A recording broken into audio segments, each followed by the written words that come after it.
is just an opportunity for me to do something different, to go somewhere else, to meet new people, can understand what I need to do better.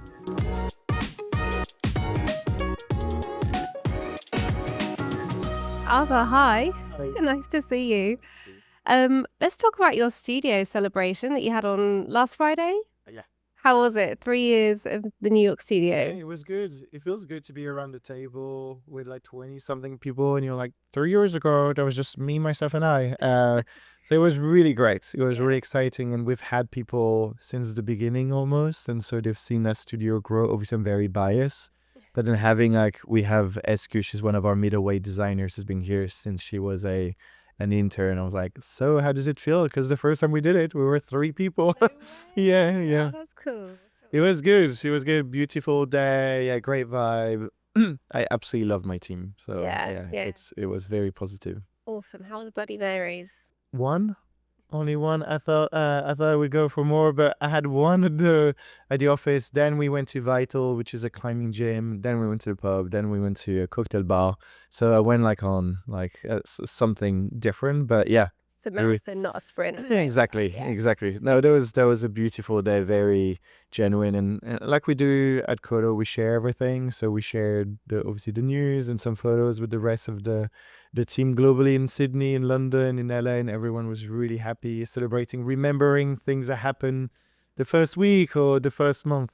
So it's lovely to look back. Yeah, it's such an important thing to do, and I really get that vibe from all of the Koto studios that you're close knit as Super a studio, close. as an agency. Yeah. How do you do that well? Like, what can we learn from that? I mean, you need to want it, first of all. I feel like this is something that you need to decide beforehand, that we're going to be one big studio and that's it. And it doesn't happen all the time. And it takes a lot of support, a lot of follow-up, just to make sure that we catch up as a team. So every week we join on something called Global, Okay. where one studio is going to share what they've been doing for the past month. So LA will just do activities they've done, clients they're working with, some of the work, new business, and so on. And they're going to spend half an hour. And we'll try to make them quite fun and weird and theme inspired. So it goes weird and fucked. And then the week after it's going to be Sydney and then LA and so on. And I would say London and so on. So we try to do that. We've got a lot of follow-up with the design team. So we share the work with everyone. And globally, we do the same with strategy. So yeah, anyway, long story short, it is really important. And I think that's also how we did it as a group, which is, it started in London. Then Joey, one of our founder and CCO, went and set up LA. Then we had Tim, that was one of our original employees, in London, did the same in Berlin. I've been here for 8 years, and I'm in New York. The only studio that don't have that is Sydney. Okay. Yeah, it's actually great just to have people that really believe in this vision and actually just go with it. Yeah, you can feel it. And Yeah. I can imagine what you spoke about at the last Global, because last week your Amazon work. Do you know, my God, do you want to just have a lie down for 5 minutes? Yeah, Do you that's okay. We have to. Because it's 18 months of hard work, right? Yeah. How does it feel now that it's out? Isn't that funny that it literally just happened 2 days or 3 days before our 3-year anniversary? And then we actually wanted to talk about our 3-year anniversary, maybe do some PR, go out and be like, hey, we're doing some good projects, but then you can't really talk about that one. Yeah. Then it actually happened, a few days before, and it's been a roller coaster of emotion. I think the whole project was, but in the most positive way. People absolutely loved it. We got lovely messages from everyone. The Amazon team is really excited, and that's been something that we did together. They're really, really close with them. I don't know if you check the LinkedIn thank you. There's literally 25 people, but it's true. We've been working with so many people on this, and yeah, one of the most incredible things that we've ever released, and we're really proud of it. And thinking about it, 3 years ago, it was just me here, and now we have 20-something people. We just rebranded, arguably the biggest brand in the world. Is incredible. It's amazing. Congratulations. It's awe-inspiring. It really is, and great work as ever from Koto. Thanks. But I mean, I'd love to talk about you today, as well as your studio, and you've partnered with some incredible brands in your time, and you've changed studios, you've moved around the world. What thinking about the topic of change today, what's Okay. the biggest change that you've seen in your career personally? I mean, maybe it sounds very biased, but I would say joining Koto. Mhm. Joining Koto has been the biggest change by a mile.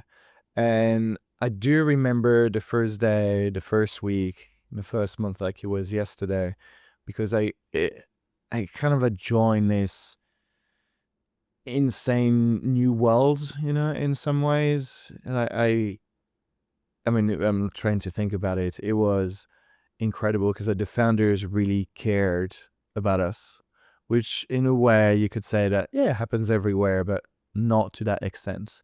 Right. And they cared so much about the collaboration with clients as well. Something that I had probably not seen before, maybe because I was a bit younger and I was not close to that in some ways. But yeah, joined a place that felt very different and it felt fresh and it was a different way to do things. And in some ways, it's like you can make the best work ever, but you can also have fun while doing it. You can be a great designer, a great leader, a great managing director, but you don't have to take yourself seriously. You can be a lovely person and you can be a normal human being. And that changed everything because obviously this is how we build a team. I joined Koto when we were like 5 or 6, but it was the same when it was 20 people. Same when it was 30 and 50 and now more than 100. And very much what I'm trying to do here, which is obviously the DNA is the same. The vibe here is different than it is in London. It's different than it is in LA. But the thing that brings everything together is that kindness, that support, that love of the people that we have and then the work that we do. So I don't know, maybe very biased, but it is. No, that's wonderful. Yeah. And you can feel that as Yeah. well. When you meet the team, like we had Dan Witchell speak at our college event, which was just such a fascinating He's guy incredible, and yeah. so positive and warm. And I just honestly get that from everyone at Koto. And Yeah. I suppose it reflects one of your kind of values about optimism. Optimism and trust and never making you feel bad about something. Like if something goes wrong, it's part of the process. Dan was an incredible leader and an incredible inspiration for me because he was an ECD when I was just a design director, like fresh design director. And he would just put me in situations where he was like, this is your project and you lead it. I'm just here to support if you need me. Nice. And I felt so great because you always assume that, the ECD is making the shot and I just have to make sure that he's happy with everything.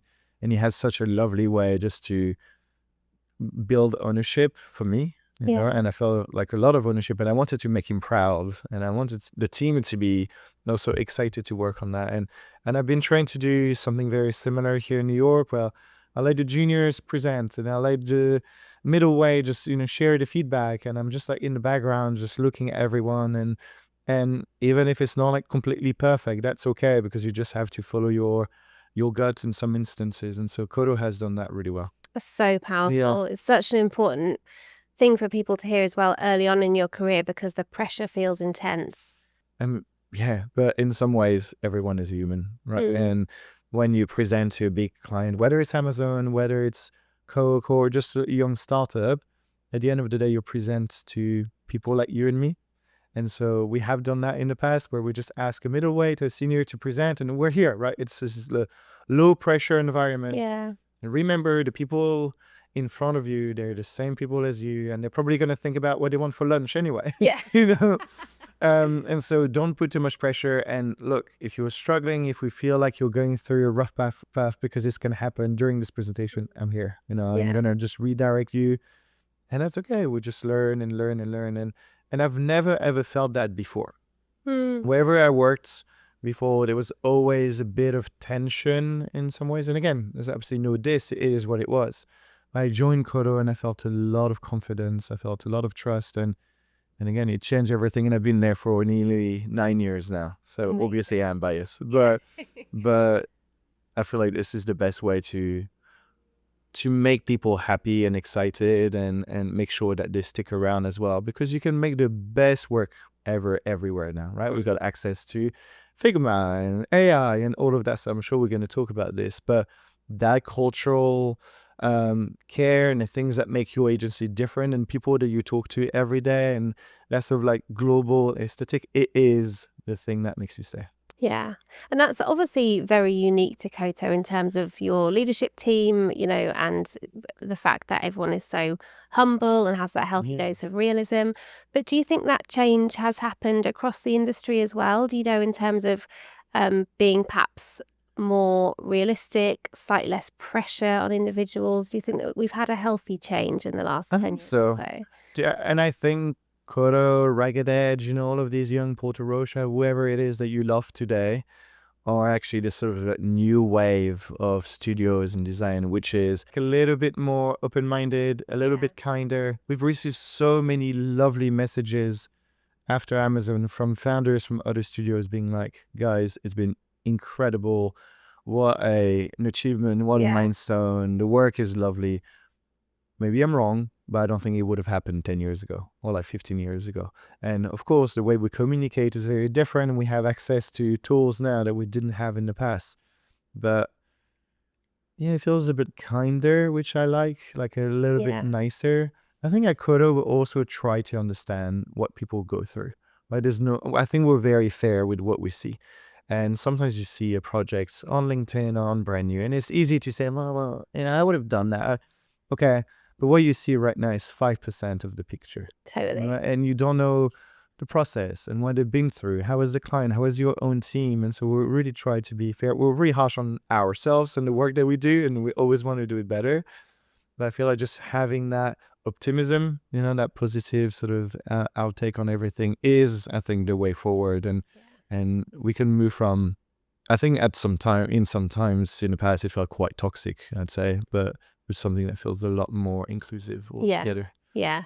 I'm pleased that I'm so in awe of what you do at Koto, but I'm pleased that sentiment is shared across the industry as well, because it is a better place to work now. Yeah. So let's cast our minds back then again to that 3 years ago and 1 week and 3 days or whatever it is. Yeah. Nearly. And so you moved from London to New York to open the studio on your own.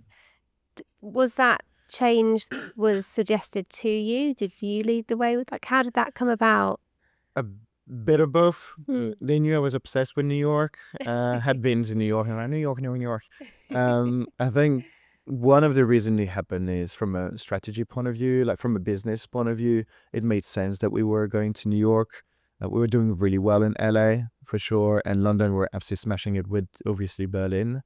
But there was something right in the middle that we needed to do. And I think if you want to be seen as a pure global agency as well, New York is a beast that you have to tame in some ways. And this is where some of the base agencies are, some of the greatest talents are. We got this incredible startup hub of like Boston and Miami and Chicago and New York all together. So it made a lot of sense to be here. And you could always see sometimes in new business that we'd lose some projects that were based in New York. Right. Even though we had London and LA, they wanted someone here. So that made sense. I think from an emotional point of view, we just wanted to be here. Like you had to fight, that wave of incredible studios and competitors in some ways. And we felt very confident that we could do our thing and be different in that instance. And for sure, there's some great people here. Some great studios, but I don't know. I feel like we just wanted to see what we can do and actually smash it. And we can, like I said, very confident here 3 years ago. But we also try to be quite humble. New York doesn't need Koto, or at least didn't need Koto at the time, because it has 20, 36, hundreds of incredible talent. So focus, heads down. We'll find great clients, we'll find good people, and we'll just focus on that first and foremost. And I said it for a long time. People didn't even know that we had New York because we were fucking too busy making the work. Yeah, one day, James Greenfield, our CEO and co-founder, just messaged me saying, all right, we're going to do that thing and you're going to go there and let's just talk about this. But then it was right during COVID, like the second wave, it was December 2020 when you thought you were out of it. And then a fucking second wave came about, April. Yeah. So we were super excited to do it, but we had to wait. Visa were an absolute mess because a lot of people were not working or being remote.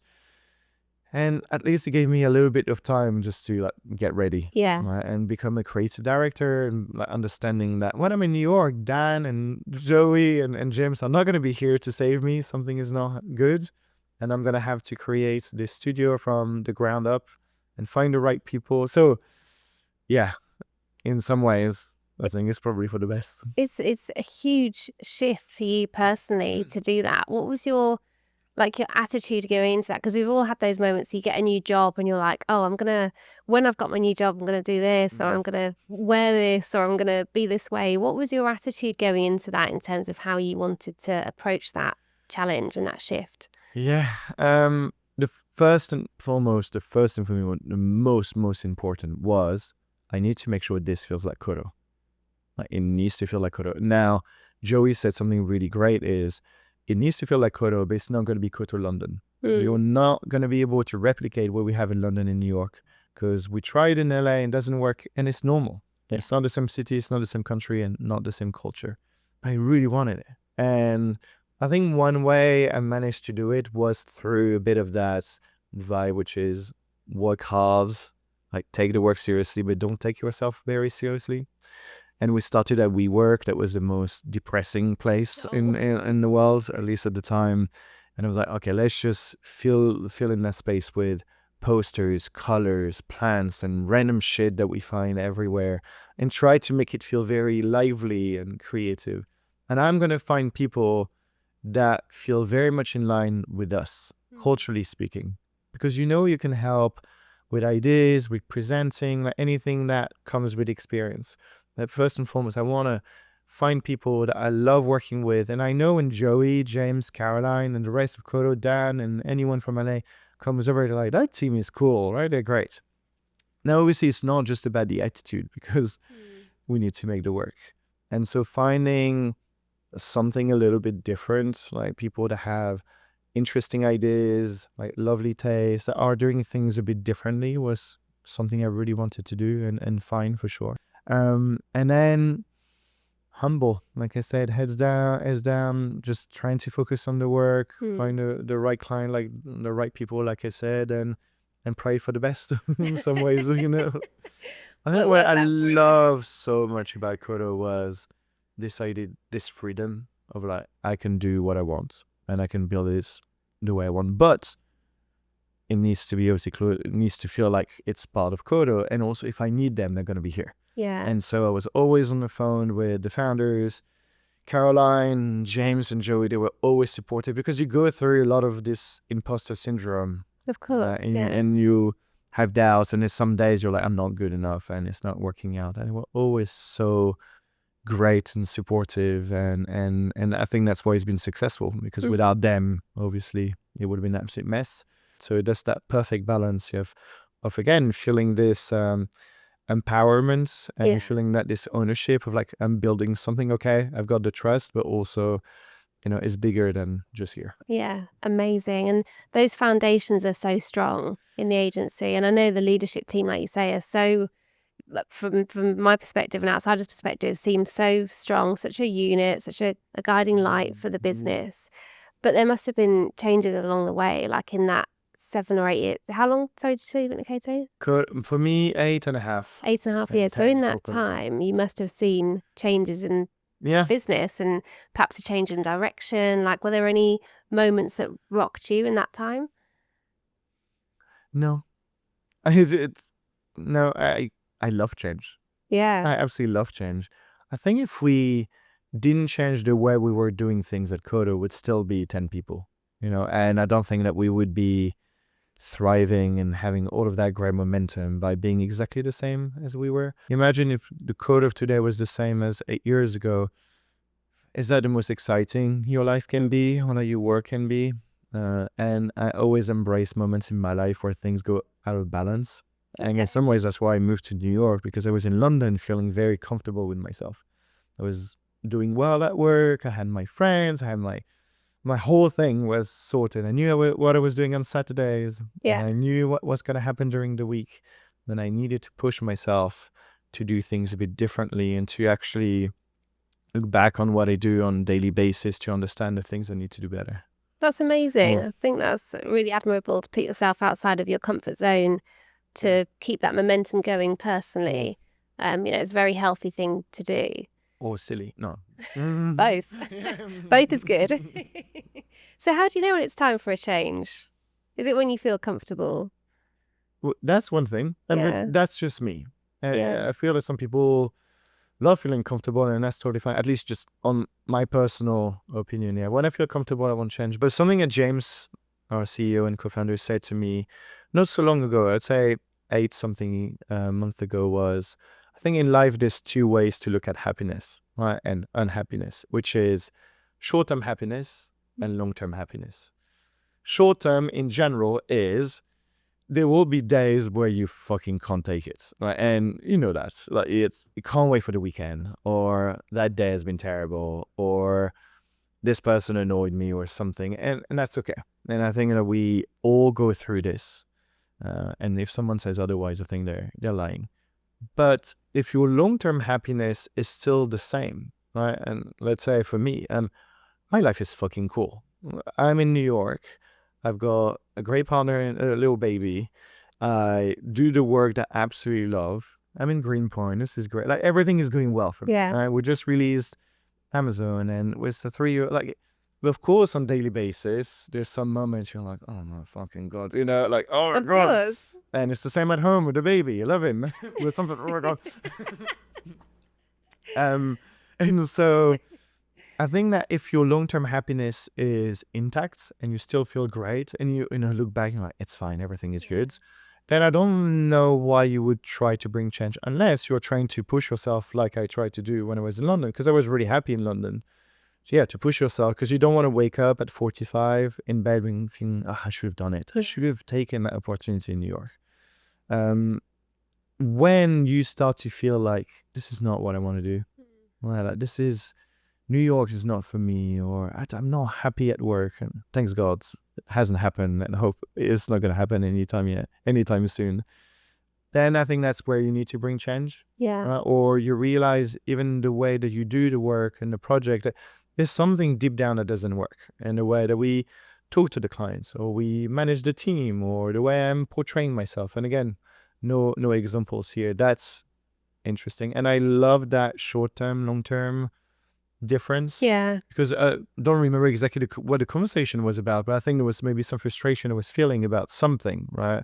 Maybe a client, or maybe something at work, and he said, but that's totally fine to feel that, as long as the long-term happiness is actually intact. And I was like, yeah, of course it is, mate. Of course it is. I'm living my best life, and it's the most exciting 3 years of my life, the most challenging and the most exciting, and I like that. So yeah, long story short, I think that is a nice way for me to see change I need to bring with myself, and also my friends and colleagues, when they come to me being like, oh my God, this week has been so bad. Okay, well, I get it, and we're going to fix that together. Yeah. And we're going to understand why, and we're going to do better. But are you okay overall? Yeah, of course I'm good overall. Okay, good. That's really smart. I really like that. The ability to zoom out and just look at the bigger picture is something we can all take away, I think. Yeah, I love that. But has there been times where change has happened to you and you've had to respond to that, whether that's, if it feels very forced, or yeah, so it's a very positive journey that you've had, but there must have been times where something, the rug's been pulled from under you. Yeah,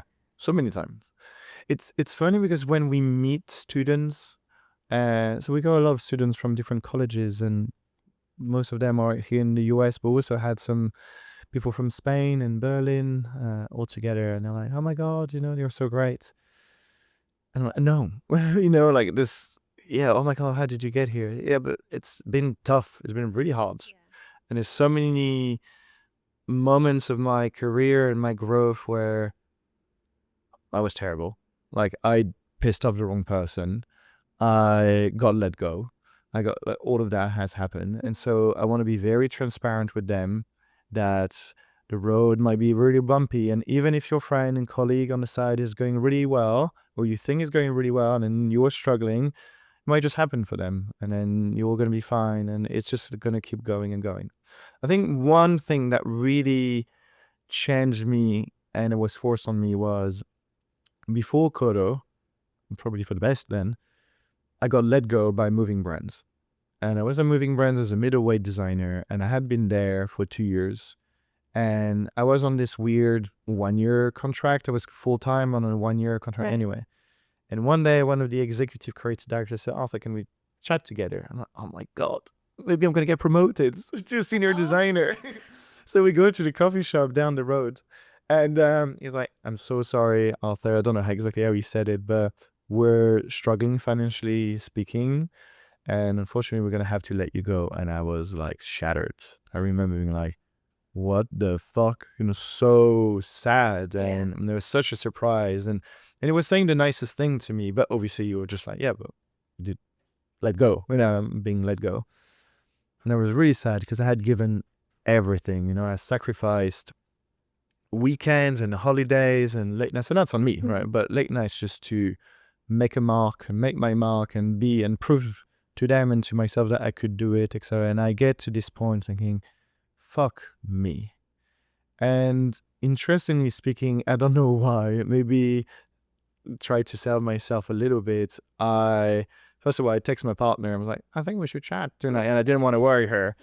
But in some ways, between that moment I texted her and the moment I saw her at the pub later that night, I was like, you know what? I'm not going to let this define me. Right? I'm not going to be sad and angry and that shouldn't happen. And like I gave everything. It's just an opportunity for me to do something different, to go somewhere else and discover another way of working, to meet new people, to again like look back and understand what I need to do better, which was really surprising to my partner, by the way, Alexis. She's here with me today still. She was like, I expected the fucking worst from this. She was like, Arthur is so intense and so passionate about what he does. Being let go, she was like, oh my god. But I actually remember clearly saying, it's okay, right? I'm like, it's fine. This is it. I'm gonna make my portfolio and I'm gonna go somewhere.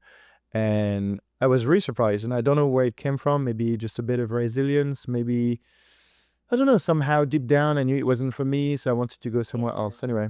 And I found a freelance like a week later, out of nowhere, which was great. And this is where I met Sarah, and Sarah was a really good friend. She was working for Multi-Adapter. That is Joey's wife. She wasn't his wife at the time.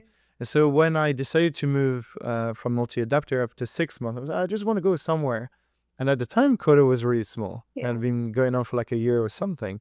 She said, well, actually, my partner created Koto and we should go there. I'm sure they'll get you. And I was a bit like, yeah, cool. I never heard of Koto, but I know Design Studio where James and Joey were, and I know Airbnb, of course. And sure, I'll go there. And I sent an email and I met James, and then the rest is history. And I met them in a place much smaller than here, like probably half the size, where you do the interview in front of everyone. And then you go like Joe, Caroline, everyone anyway. And and then 8 and something years later, I'm here telling you that story. So it was forced, but it really taught me that in life, things will happen to you.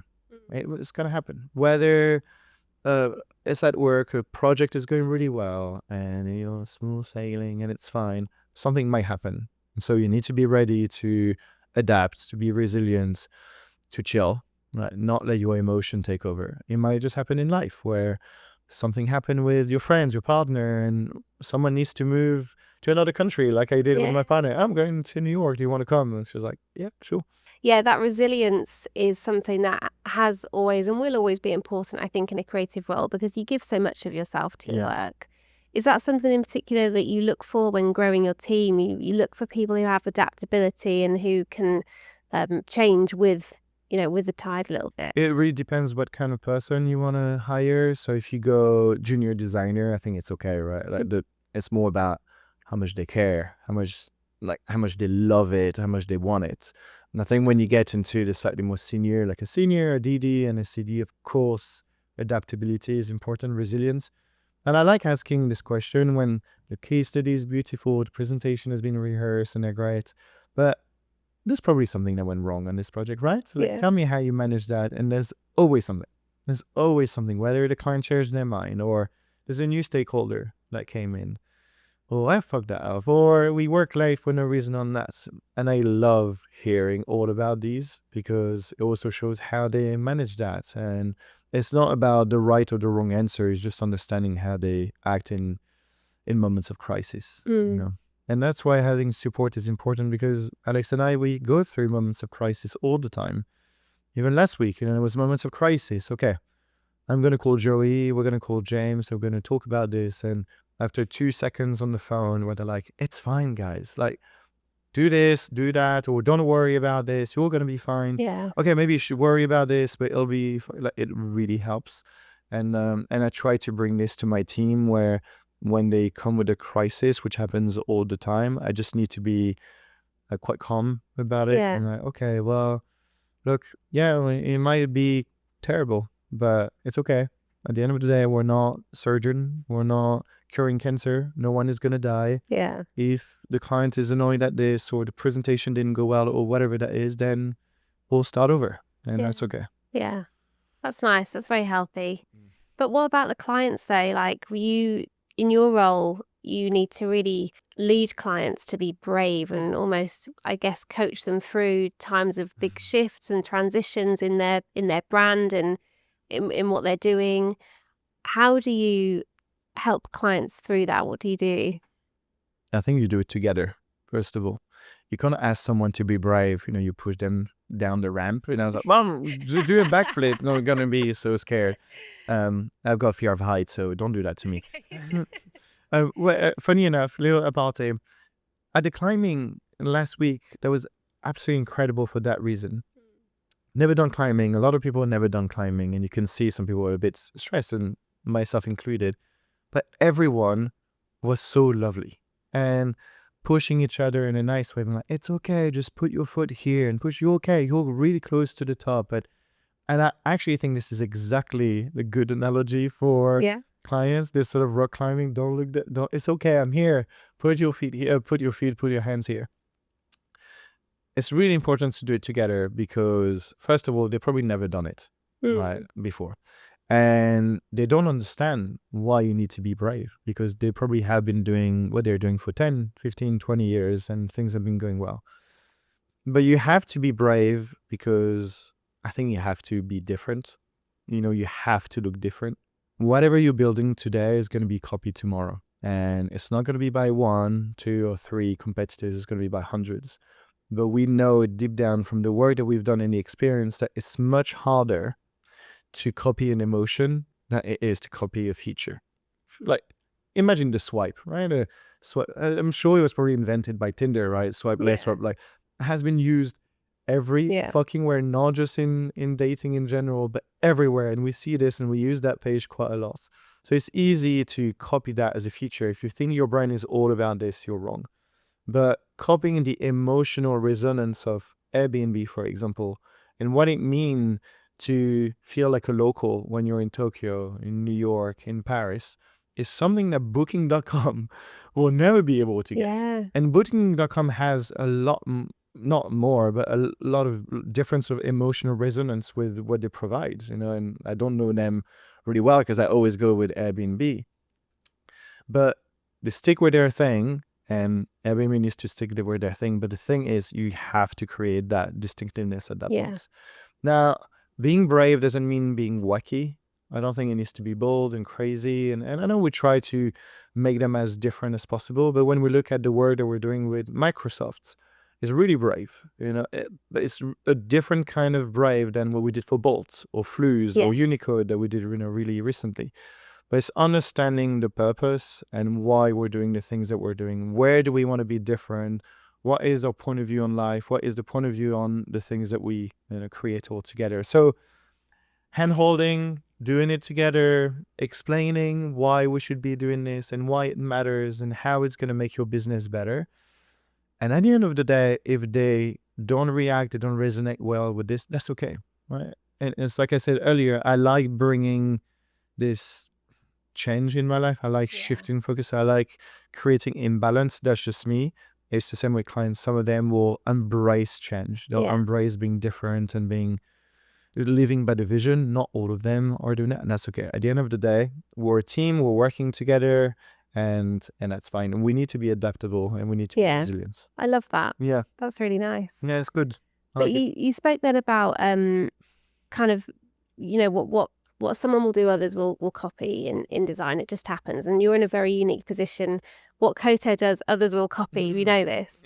So what do you have a kind of creative philosophy around staying ahead of change and making sure you're always doing something different, so you continue to lead Yeah, creatively? all the time. And Joey is doing that so well.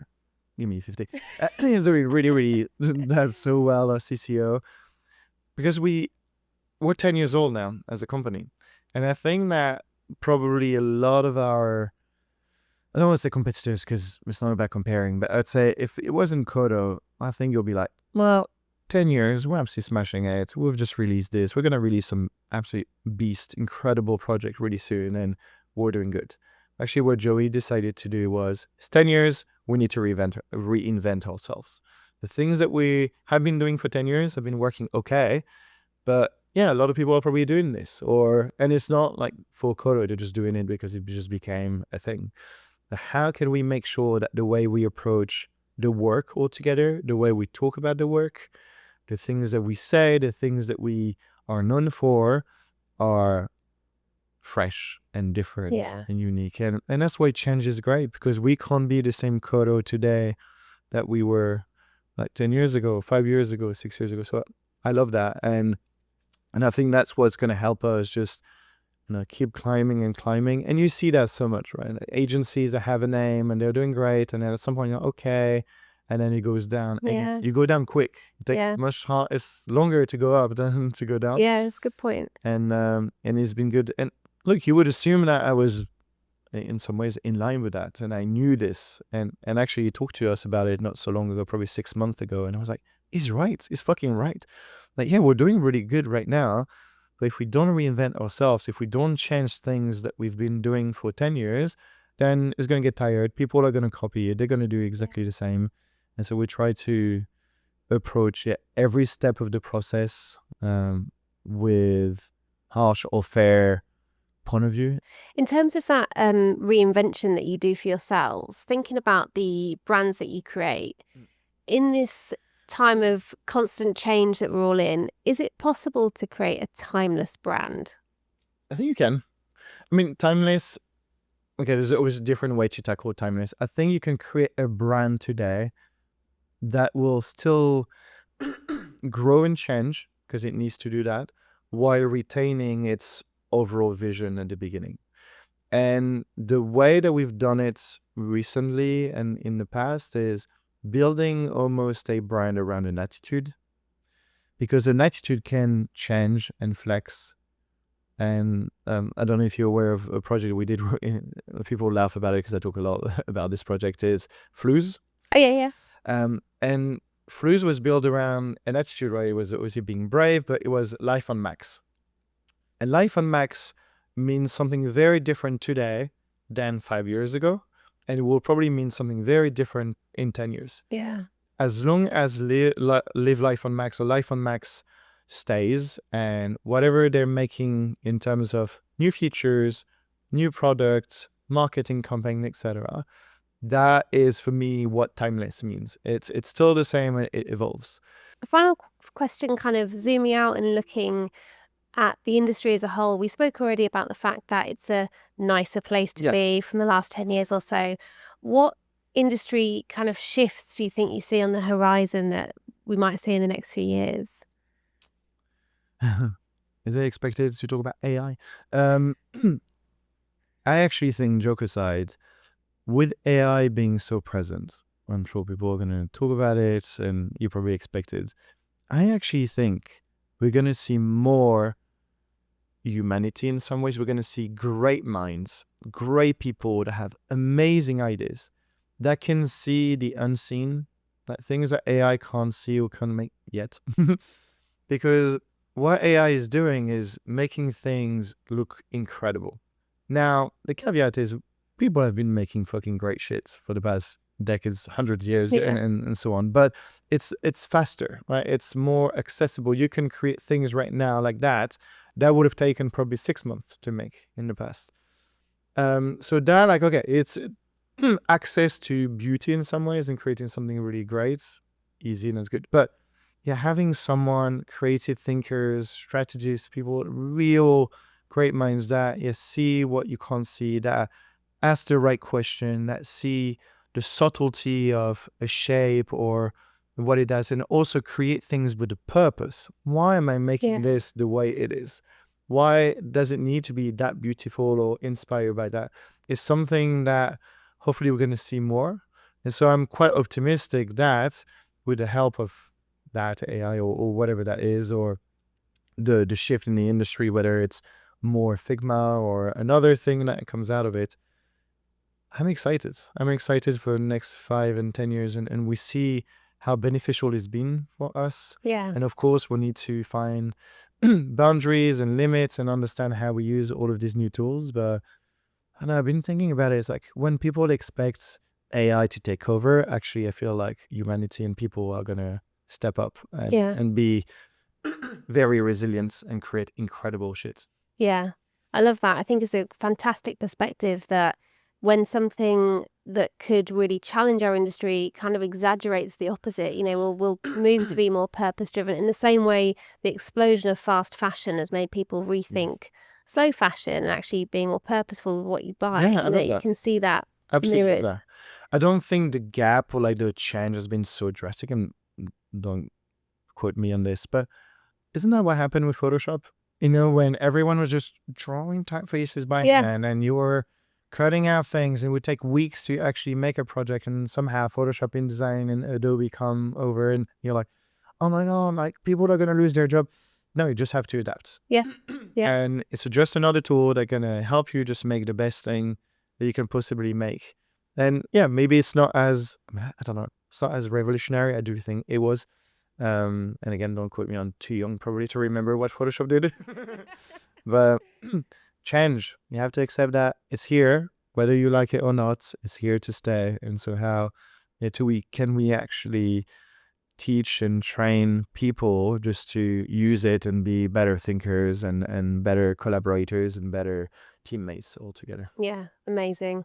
A perfect summary of optimism, care, resilience, and all that good stuff we've spoken about. So really enjoyed our chat. I think that honestly, that short-term, long-term happiness thing is going to really stay with me. I love that. Yeah, so thank you. You should copyright it or something. Yes. That's how. Another 50 quid, please. Awesome. It was an absolute Thank you honor. so much. Thank you, mate.